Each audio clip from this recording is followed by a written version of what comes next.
Okay guys, so this is called the AM-PAC or the 6 clicks.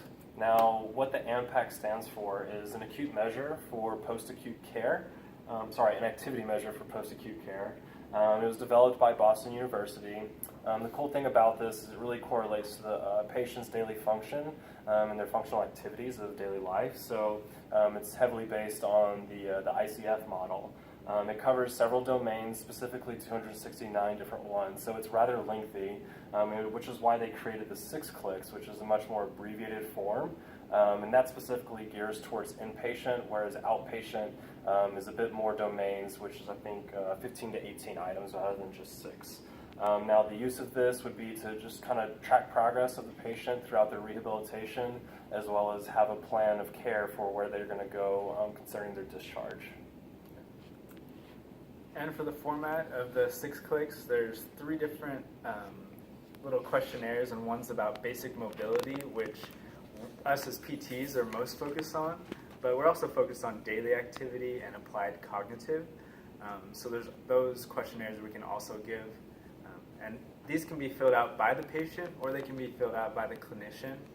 And if they're filled out by the patient, they're going to have a question like, how much difficulty do you actually have with bed mobility, turning over in bed or moving from lying on your back to sitting up? And they're going to answer they have a lot, they're unable to do that, or they need full assistance with that, or they have a lot of need for that, they need a little help, or they're completely independent and they can do that activity on their own.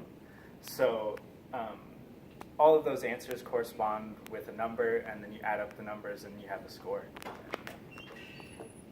The application of the AM-PAC is to track progression or regression of patients. It is also used to evaluate functional change across different settings. It's also used for reimbursement for the services we provide, and also it's an outcome measure used in clinical trials and related research.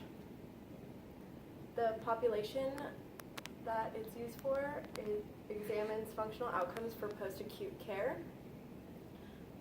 in different settings, and also patients with any diagnosis such as neurological, musculoskeletal, cardiopulmonary that are staying in an acute care facility.